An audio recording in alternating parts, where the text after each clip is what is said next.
everyone. I hope you're all well, and I trust that you've had a very, very good week. And I'm thanking you for joining us for another live session with the biblical perspective.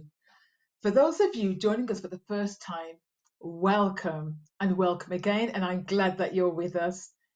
Today we're over 3 platforms: Facebook, my Facebook page, which is Ruth in South, Colleen Dixon's page, but eventually we'll be going purely on YouTube at the biblical perspective, which is our main page. And that's something I'm looking forward to.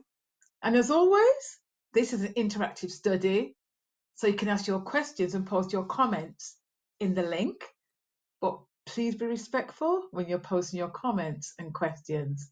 We've always been good anyway, so I'm pleased about that too. Right. Sorry, for those of you joining us for the first time, my name is Ruth South, here with my colleagues, Pedro Antonius and Colleen Dixon. Right. The topic of this Facebook Live is playing God. But before we go into it, and I'm sure you're going to have a wonderful Facebook Live with us, because playing God is a topic that, what does it mean? But I'm sure you'll get a blessing from this. So before we go into our Facebook Live, the topic playing God, Colleen, could you please pray for us? Thank you. Okay, let's pray.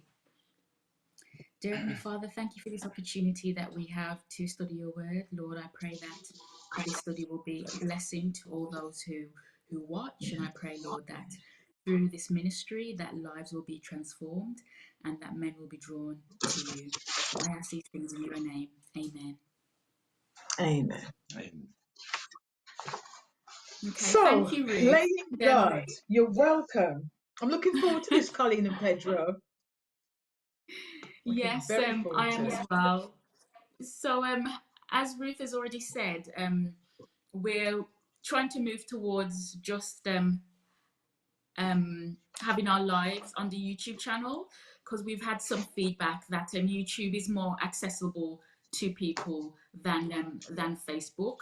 So we are taking comments and questions on the Facebook page, but we hope to mainly take our comments and our questions on the biblical perspective on YouTube.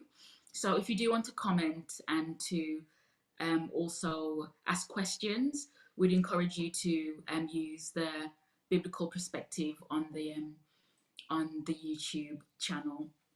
So that's enough of that. Going back to this week's study. So we're studying playing God, and we're again continuing on our quarter of studies on the book of Isaiah.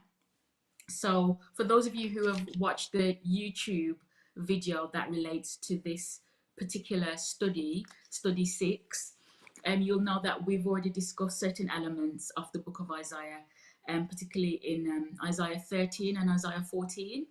And I want us to have a look at Isaiah 13 and some elements of 14 again today on this live. So I wanted to, first of all, Pedro, look at Isaiah 13 and verse 1. And it says, I'm reading from the King James Version. And it says, "The burden of Babylon, which Isaiah, the son of Amos, did see." And we then go on to see that basically in Isaiah 10, God had already prophesied about the defeat of the Assyrians. Now, from Isaiah 13, we see different nations being judged. But the first nation that we see talked about is actually Babylon. And we see that in Isaiah 13, where it talks about Babylon. And we spoke about Babylon as well briefly when we did the YouTube video for this particular lesson, for this particular study. But I wanted to have a look at this whole idea of Babylon from a more contemporary standpoint. And the first question that I wanted to ask, and for us to really discuss, is to think about how contemporary the issue of the king of Babylon, that we actually read more about in Isaiah, it is to us. So you're right by introducing the issue. Your question is about how contemporary is the issue of the king of Babylon. But you were right in introducing Babylon itself first. And I'd like to say that the issue is past. The issue of the king of Babylon is past, it is present, and it is also future. So the question, I guess, would be how can it be past, present, and future? Well, this is what I would like to look into with you. But first, if we could just look at the text in chapter 13, verse 19. And while you're looking for the text, I'd like to say that when we want to apply, this is general rules. We want to apply a word of prophecy. We want to apply a word from the Bible. We want to put it in our own context and see the value of it in our lives. We first and foremost need to clearly identify the text in its own historical context with everything that goes with it. Yes. Misunderstanding the text in its own historical context will definitely lead to a misapplication of it. So we don't want to do that. Therefore, I invite you to read for me from chapter 13, verse 19. Your question is how contemporary is the issue of the king of Babylon? So, Yes. Okay. verse 19 of verse 13. Yeah, so Isaiah 13, verse 19 says, "And Babylon, the glory of kingdoms, the beauty of the Chaldees, excellency shall be as when God overthrew Sodom and Gomorrah." Yeah, so you read verse 1 at the beginning, just to remind us that this chapter is actually dealing with the nation in its glory historically. Now, historians will tell you, just not just in the Bible, how particularly beautiful and powerful was that nation, that kingdom. Until today, we have lots of fields, many fields in science that have been affected by what was going on in that kingdom. Yes. Just think of astronomy, or for instance, the stars, the sky. We waited until in the West until we were probably in the 15th, 16th century to start talking about things that these people had been talking about every day.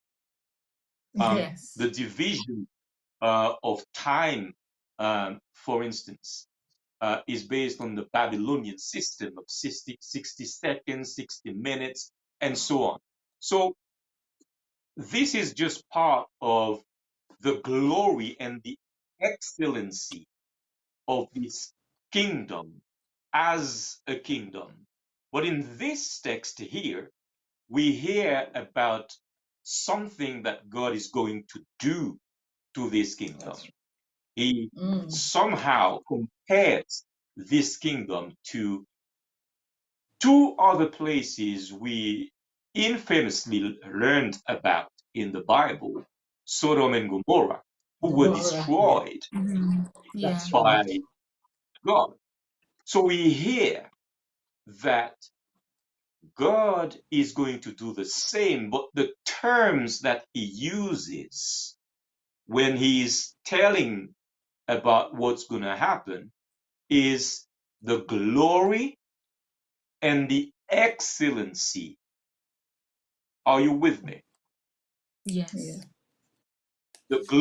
He's going to lay this in the dust, the glory and the excellency. That's the background. We're talking about how contemporary the issue of the king of Babylon is. Now, when we move from chapter 13 and go to chapter 14, as you rightly said, we hear about the king. This time you can look at verses 1 to 3 in chapter 14 for me, please. We're just putting the question into the historical context so that we can answer it. Yeah. Okay, so Isaiah 14, 1 to 3, and it Yes, says, please. For the Lord will have mercy on Jacob, and will yet choose Israel, and set them in their own land. And the strangers shall be joined with them, and they shall cleave to the house of Jacob. And the people shall take them and bring them to their place, and the house of Israel shall possess them in the land of the Lord for the servants and handmaids, and they shall take them captives, whose captives they were, and they shall rule over their oppressors. And verse 3 says, And it shall come to pass in the day that the Lord shall give thee rest from thy sorrow and from thy fear and from the hard bondage wherein thou wast made to serve. What I want you to notice here is three characters, two places, one God. And the two places, one is called the land of Babylon, the land of the Chaldees, and the other one is called the land of the Lord, identifying Israel as the land of the Yeah. Lord. Now, what Isaiah is saying here is prophetic in nature at the time he is saying it. That means he is talking about the return of the children of Israel from Babylon when they haven't gone there. That's Yeah, And right. they will yeah, only yeah, they will only go there more than a century after. So yes, as far as Israel um, is concerned, as far as Isaiah is concerned, this is in the future. Now, the text says that they will take captives their captors, which is a reversal of a That's right. Yes, situation. it is. Yeah. So, so at some point, this became the present reality of the people of Israel, because we know from when Nebuchadnezzar became king, 605, he he took Daniel, for instance, into captivity, and then in 586, 87, he took some more and destroyed the land and the temple in Jerusalem. But in 539, God brought Israel back to their own land, which he called the land of Yeah. the Lord. Yeah. Yeah. So that's past. As far as we're concerned, that's past. That's history. So it was future, it became present, now it's past. Now, what we are looking at is the issue of the king of Babylon. yes. And I'd like you now to just read verse 4 for me, please.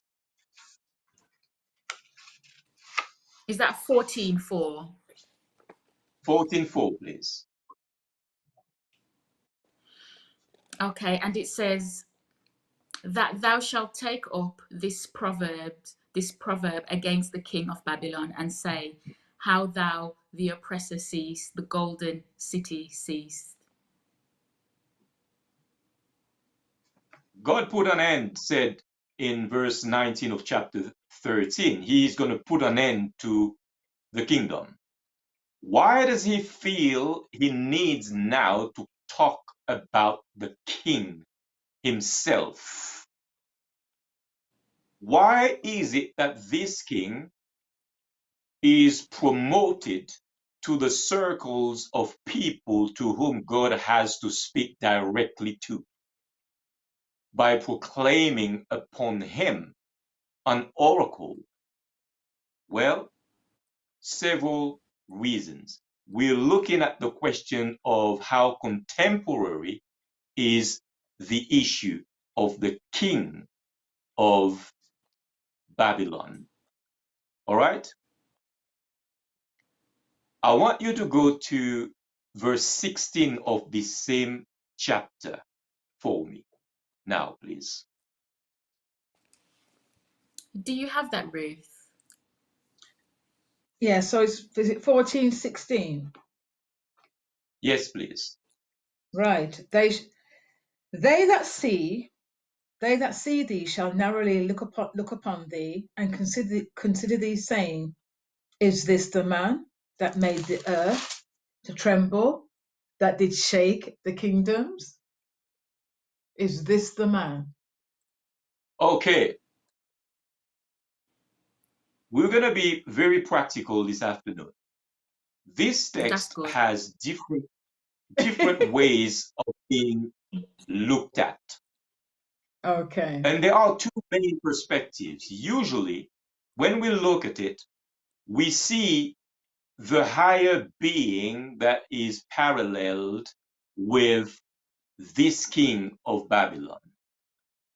But this afternoon, according to the text that you've just read and from the biblical perspective, the historical context, I'd like to submit to you the perspective of looking at this king as a real man.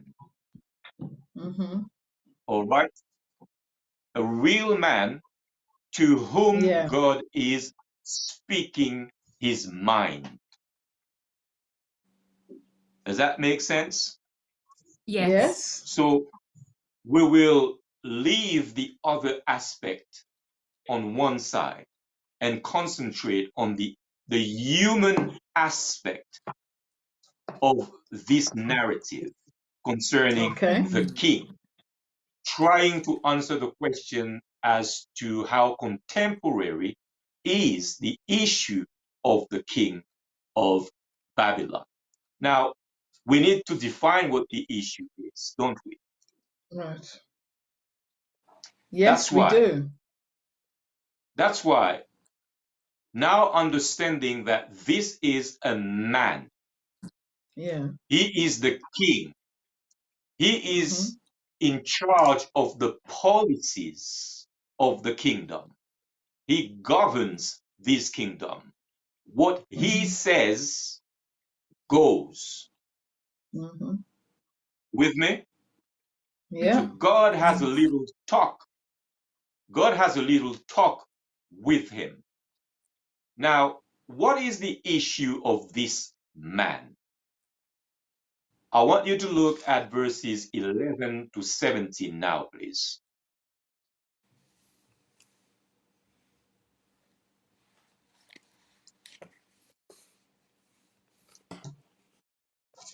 Okay. Colleen, have you got that? Okay, 11 to 11. 17. Mm-hmm. And it says, thy pomp is brought down to the grave, and the noise of thy voiles and worms is spread under thee, and the worms cover thee. How thou art fallen from heaven, O Lucifer, son of the morning, how thou art cut down to the ground, which dost weaken the nations. For thou hast said in thine heart, I will ascend into heaven. I will exalt my throne above the stars of God. I will sit also upon the mount of the congregation in in the sides of the north. I will ascend above the heights of the clouds. I will be like the Most High. Yet thou shalt be brought down to hell, to the side of the pit. They that see thee shall narrowly look upon thee, and consider thee, saying, Is this the man that made the earth to tremble, that did shake kingdoms, that made the world as a wilderness, and destroyed the cities thereof, that opened not the house of the prisoners, of his Thank you. prisoners, sorry.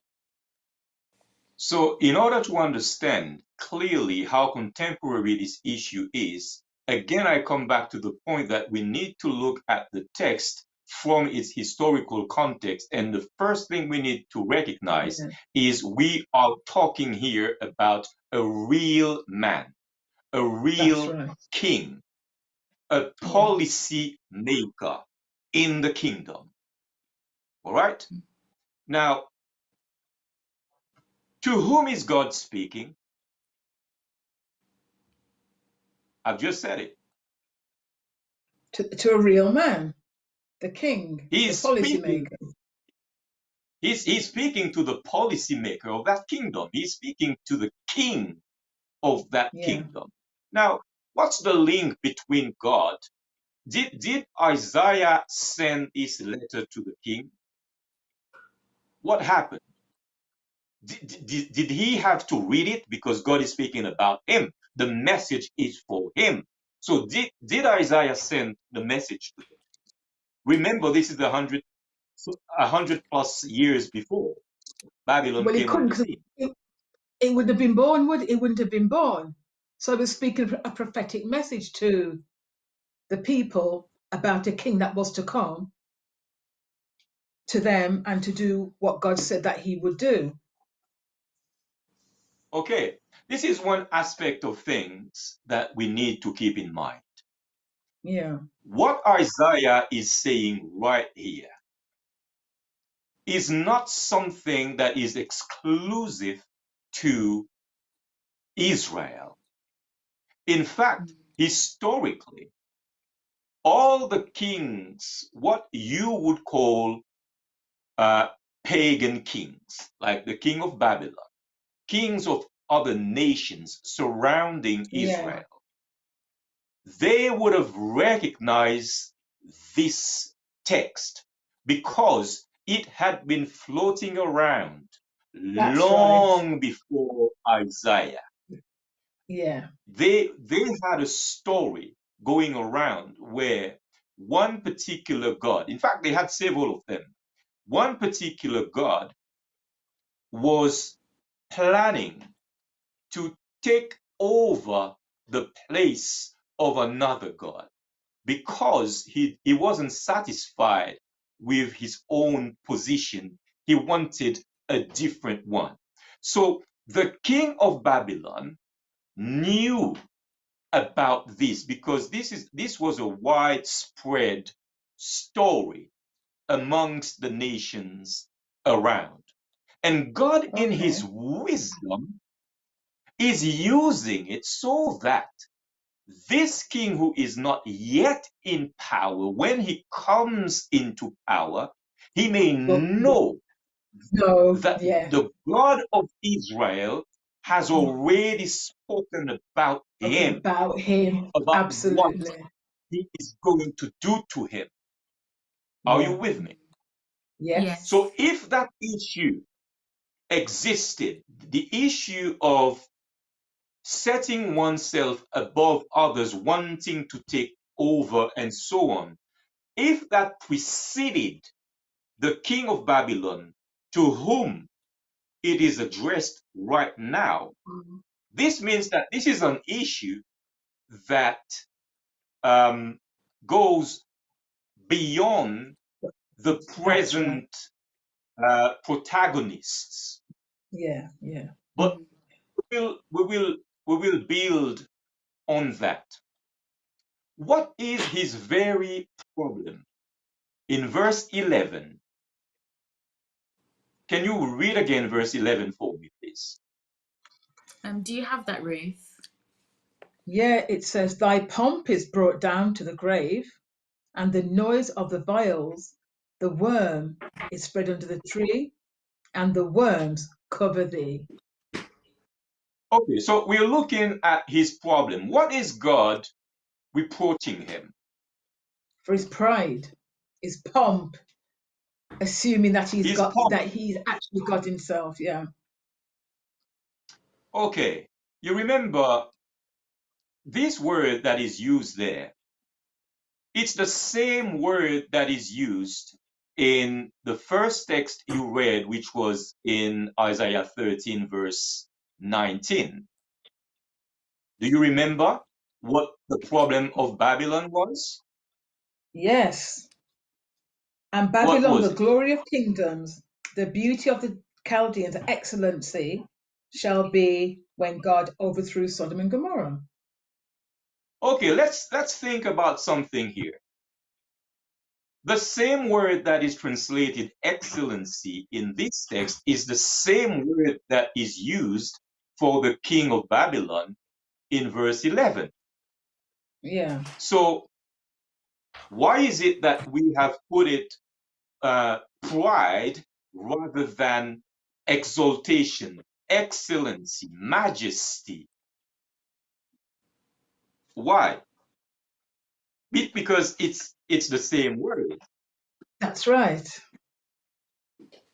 We're looking at how contemporary is the issue of the king of Babylon in Isaiah 14, and we're trying to define now what his real problem is. And Okay. his real problem, according to the text, is his excellency, his majesty, um, his exaltation, self exaltation. I'm proud of myself, kind of thing, Yeah. because I'm the policy maker, because I'm the king, because I'm over all these things. Okay. We'll talk about how contemporary the issue of the king is as a real man. Now, if you look at verse 13 and 14, can you read that again for me, please? Yeah, so 13 says, Isaiah 14:13 says, For thou hast said in thine heart, I will ascend into heaven. I will exalt my throne above the stars of God. I will sit also upon the mount of the congregation in the sides of the north. I will ascend above the heights of the clouds. I will be like the Most High. You remember Interesting.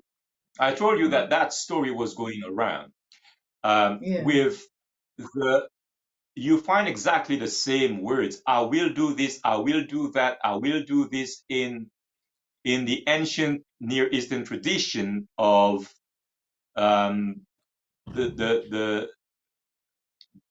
one of the gods called Anzu, who wanted to take the place of the chief god who was Enlil. And he was saying, I will do this, I will do this, I will do that. The exact same pattern that we see here. So everybody would have understood what's going on here, Okay. what God is telling the king of Babylon. But we're looking at what his problem was. And we notice now, keep in mind that this story is going around a long time before. Okay. What, what we see is he is very high minded, okay? He is very ambitious. He Yeah. is power driven. Can you see Yeah. that? He Yes. is Yeah. power driven. He is ambitious. He is a thirsty political animal. Mm. Yeah. we're looking at how contemporary is the issue of the king of Babylon Yes. from Isaiah 14. So he wants to climb. He has defined his realm as the celestial area. He wants to climb to Absolutely. the top. He wants to climb to the top of the astral ladder. I was going to say Yes. that. I was going to Yeah? say the same thing. Yeah. We're looking at how contemporary is the issue of the king. And we're seeing that the issue of the king is he is so good. He is so ambitious. He is so high-minded. He's got, Mm-hmm. he's power-driven. And he's good at what he's doing. Yet, Absolutely. Mm. yet God finds a problem with that. With him. Mm. Yeah. So is that good to be good, or is it bad to be good? Is it good to be ambitious or bad to be high-minded? Is it good to be power driven, to have political ambition, to want to No. climb to the top of the ladder? No. It's not bad. But It's but, but why you are doing that. No, it sounds great, but your motive behind it, that is if that's what's driving you, and it's a wrong motive. You mentioned to be above the celestial planes. That is only an area reserved for God. God says, "Heaven is my home and the earth is my footstool." But this king wanted to be above the King of Kings, so to speak. So that's what makes it I bad. want you I want you to remember that this is a real king, a real Absolutely. man, and his problem is real. And I agree with what you're saying, but let's have an insight. The text is actually not letting us wonder. If Mm. you look at verse 13, Okay. look at the strategy, and maybe we will have an insight into what the problem is. Look at the strategy. Yeah. You've read it already. Let me just say it to you. You For notice in that. the text, you notice in the text that, well, you want to read Mm. it again?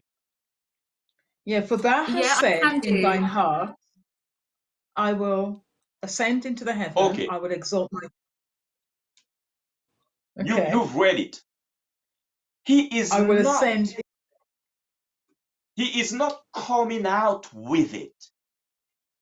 His strategy, he's not coming out with it. Where does it happen? In his mind. In his In heart. his mind. In his mind. I In his mind. mind. Yeah. So you see something, but there is Mm-hmm. something else that is not displayed.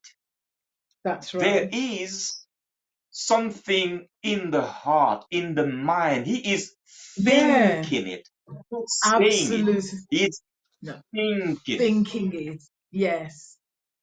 But I want you to notice who speaks it, Yeah. because he's not saying it. So well, it appears as though what was in his mind is now being vocalized, and only God can read the intent of Who the heart. vocalizes it? Isaiah. Remember, verse 4 says, take a proverb, take an oracle. Who is speaking? God. All right. God. This is the first issue. This is the Yeah. first issue. It is God who is speaking it. That's And right. God is seeing within the heart and the mind of this man. That's right. There are plans. Yeah. that are not in line with his will. God. That's right. How contemporary is the issue of the king of Babylon? We need to pause here and understand. We can't hide anything from God. That's right. This is past, Mhm. this is present, this is future. If Yeah. within our hearts we are planning to do certain things, which we will see in the text as we go, that are not necessarily in line with the will of God, we are not surprising anybody who matters. That's right. We need to understand, if God took the time to reveal that more than 100 years before, it's because it matters to God what is going on in our minds and in our hearts, and He does not want anything in there that is not according to His will. To his will. Absolutely. This is a principle that is past, present, and future. But let's move on with this king. We're still looking at his issues. Now, in verse 12, what does he say? We've read it. What he is actually expressing in his heart is dissatisfaction with Mm. his position. Absolutely. Now, I want you to remember that this is not anybody in the street. This is the king of King. Babylon. That's right. That's Mhm. right. This is the policy maker. Yeah. Mhm. This is the one who speaks a word and everybody runs. Mm-hmm. Yet he is dissatisfied with his position. He wants Interesting. all. More. That's right. But the problem so far, you can tell me that's not much of a problem. You can want more in your career. You can want more. But the problem is Why? he is about to put others down so Mhm. that he can elevate himself. Because in verse 12 he says, remember, he is a shining star. The That's word right. Lucifer, the word Lucifer that you have there, in the original language, it simply means the shining one. And in astronomy, scholars believe that this is the Venus planet, which is a star in their minds. Mm. But whatever it is a real star that shines, but what he wants is to outshine The shiner. everybody else. Mhm. We're looking at how contemporary is the issue of the king of Babylon. Because he wants to outshine everybody, all the other stars, he has to trample on their Yeah. heads. He has Yeah. to pull them down. Down. And this is what he is thinking in his mind. He's not saying it, which means, how is he going to go around putting them down? That's why I want you to look at that story as the story of a man, because we read in Okay. verse 16, this is a man, and there This is is the man. something about this man that God does not quite agree with. Absolutely. The issue, what is it? First of all, He is one of the highest, but he is dissatisfied. He's not speaking it, but he's sneaking it. I He like that. is not going to go around it in an open way. He's going to pull the strings. He's going to do it the snake way. Are you with me? Say that again. He's not speaking it, but sneak. Say that again. He's not. I like that. I Yeah, might use that. he's not speaking it. He's not speaking it. He's sneaking it. Yeah. I like that. Now, the question is, how is he going to go around it, as we've already said? Now, there is something else in the text that we tend to jump to Lucifer. I said that the word Lucifer comes from the Vulgate Latin translation of the word shining one. Mm. So the word Lucifer does not etymologically refer to the devil. We take it as such, Okay. as a parallel, You with me? Yeah. But it only means the shining one. Okay. Okay, like a shining star, the sun of the morning, the star that brings the day on, the morning star. All right.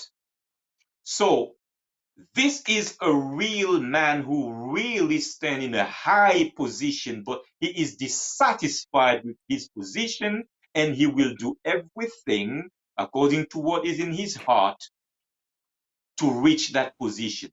Now, Yeah. in that same verse, we tend to say he wants to be above God. When we talk about the application of this narrative to the devil, yes, we can say that. But when we talk about the man in that story, Mm-hmm. Mm-hmm. Mm-hmm.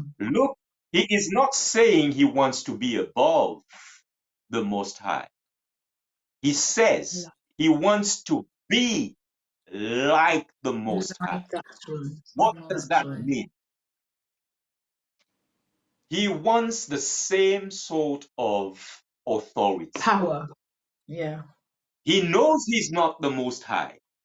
By the way, to really nail it, the word Most High here is the Canaanite.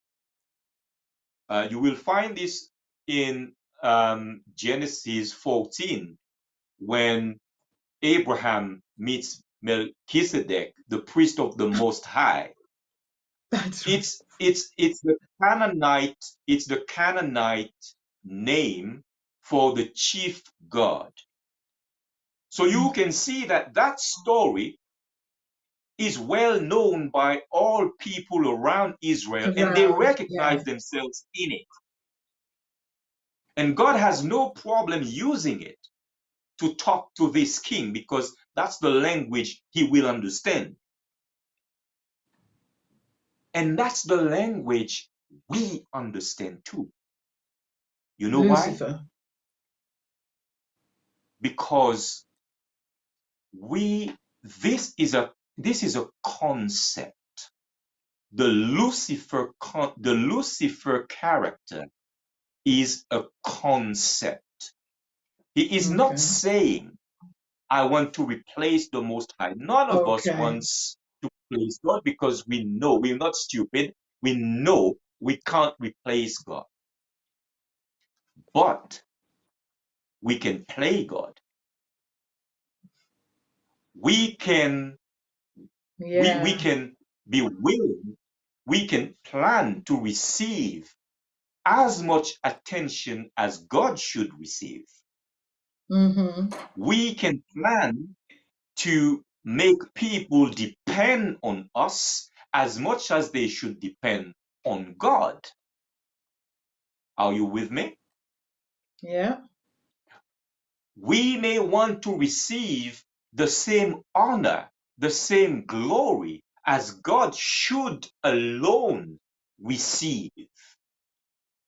Mm. Yeah.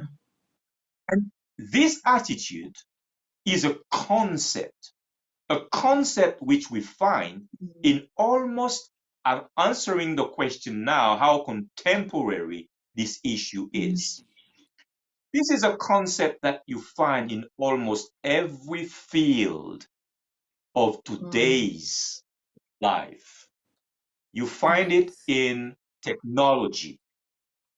You find Yeah. it in business.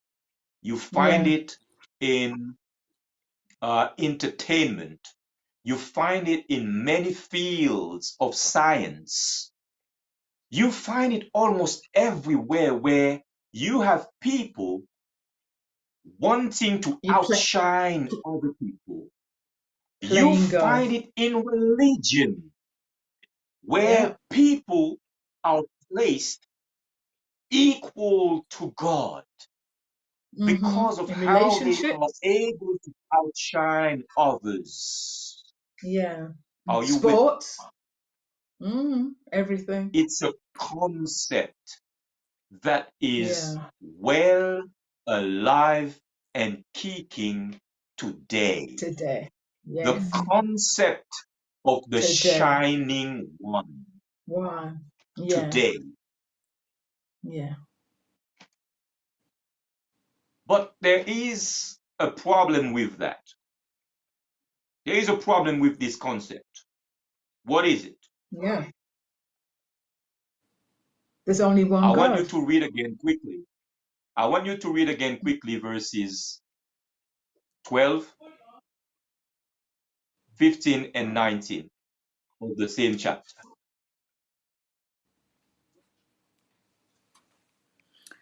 12 says, how art thou fallen from heaven, O Lucifer, son of the morning? How art thou cut down from the ground, which dideth weaken the nations? And 15 says, yet thou shalt be brought down to hell and to the sides of the pit. And was it 19? Yes. Yeah. 19 says, but thou art cast out of thy grave like an abominable branch, and as the remnant of those that are slain, thrust through with a sword, and cut down to the stone of the pit, as a carcass trodden underfoot. In all these verses, I'm going to go fast. In all these verses, the point being made is you are only human. That's right. You are only mortal.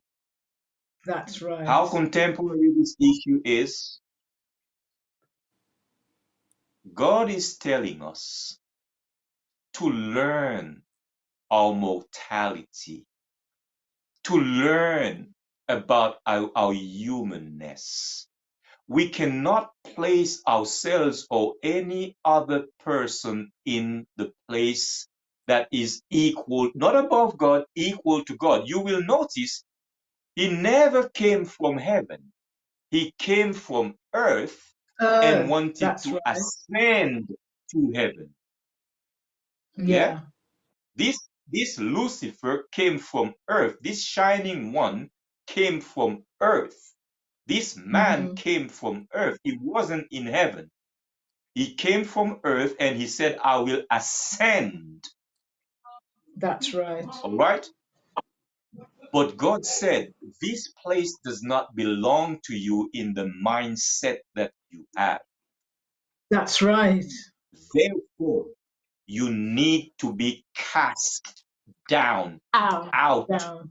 Yeah. in the grave. And Yeah. the text hell here is grave Grave. to Yes. symbolize death. That's right. You are only human. Yeah. Let me spell it out clearly now. How contemporary is this issue? We need to recognize that there is only one God in this universe. Yes. And that is the first statement that you ever find in the Bible. In the In beginning, the beginning, God. God Yeah. created the heavens and the earth. We tend to think that that statement is what you call a cosmogonical argument, telling you about the origin only. Yes, it is. We tend to think that it's a cosmological argument. That is, God created the cosmos. Yes, this is true.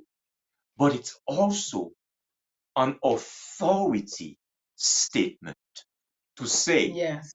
God has one place, human beings Another. and other creatures are under him. Yeah. And today, there is such a lack of that understanding on Absolutely. us. We place ourselves on equal footing with God. We may not do it intentionally, but whether it is intentional or not, it doesn't go with God and it cannot be tolerated. We have to descend to the place to where we belong, which is the place of a creature. However, I want to say, in the same vein, when you read the text of Genesis, where you have the creator who is above everything, you also have the creation of man, whom God himself puts over everything. Dominion. Yeah. So God doesn't have a problem with people reaching high, Right. but he has a problem with people who cannot stay where he put them. That's Now, right. you may think that what if God puts you in a room in a bad place when you can't appreciate? Never. Why? Because when God created man, he gave man everything he himself had except divinity. He gave man freedom. He gave man dominion. Gave man his own image. But he did not transfer to man his divinity. This is the problem of the king. And this problem is the concept that really rules our lives today. Yeah. The high-mindedness, the thirst for power, the power-driven attitude, the complete lack of consideration for the other stars, the other people. We want to be above them. This is the issue of the king, and God is not having it. I want you to read a last text. If you go to not the last, two last one, verses 21 to 23 of the same chapter, please. Have you got that, Ruth? Yeah, is that 14, 21 And to somebody 23? else, yeah, and Yeah. somebody else can look for 2 Timothy chapter 3, verses 1 to 5. And we will finish with that. So Isaiah 14, 21 to 23. Yes. Prepare slaughter for his children, for iniquity of their fathers, that they do not rise, nor possess the land, nor fill the face of the world with cities. I also make it a possession for the bittern and pools of water, and I will sweep it with the besom of destruction, saith the Lord of hosts. Whose children is it spoken about here? The The king. children of the king. Yeah, This king has children. that's right. The education system cares for children, doesn't it? Yes, absolutely. What are you taught?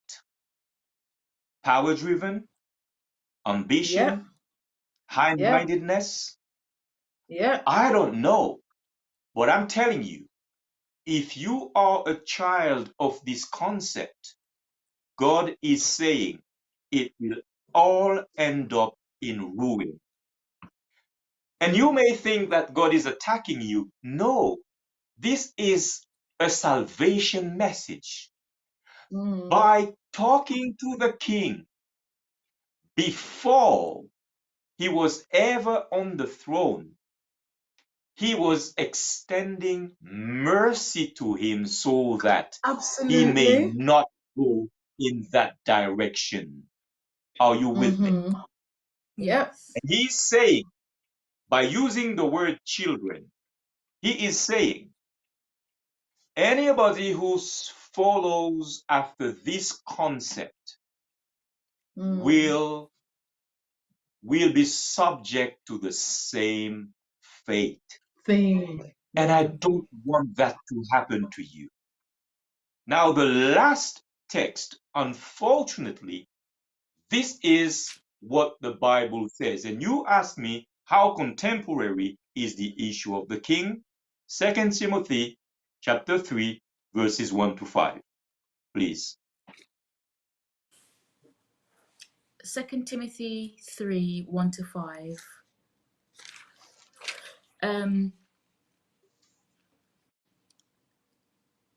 This know also, that in the last days perilous times shall come, for men shall be lovers of their own selves, covetous, boasters, proud, blasphemers, disobedient to parents, unthankful, unholy, without natural affection, truce breakers, false accusers, incons, incon, incontinent, Incontinent. fierce, incontinent, sorry, fierce, despisers of those that are good, traitors, heady, high-minded, lovers of pleasures more than lovers of God, having a form of godliness, but denying the power thereof. From such turn away. For, did you say Yeah. two To to 5. 7? That's all. To 5, to 5. That's all. Now, Wow. you asked me, how contemporary is the issue of the king of Babylon? Do you have your answer? Yes. Yes. You will find Excellent. the same characteristics that the king had in 14. These are the ones that characterize the people at the end of time. But here is the word of turn away Away from from them. them. That's right. I'm Right. done. We're gonna leave it there. That was brilliant, absolutely brilliant. Because we have text, right? We have a concept of them, and it's not always what it seems when it's studied in its historical context. We've seen here it's a real man that has all these delusions of grandeur, is a king, a policymaker, and wanting to be like the Most High. And God said, no, your children will be the same. From such turn away, because I have no place in my world, in my kingdom. Brilliant. As always, thank you very much, Colleen and Pedro. And remember, without this, I always get it, I never can find the right way. we would never understand the concept of Lucifer, which means star. It just means more than what we thought it meant. We need to study this wonderful book, the best instruction before leaving earth. And I don't say that lightly, because we don't want to fall in the category of those in 2 Timothy 3 verse 5. And I would implore you, viewers, to go back and read chapter 14 of Isaiah 1 to 17, and to read 2 Timothy 3 1 to 15 if you don't want the fate of the king and his children. God is about salvation. So thank you very much, and please press the notification button. Don't forget to subscribe and share this video if you've enjoyed it. You know that we're on the Biblical Perspective every week at 3 o'clock.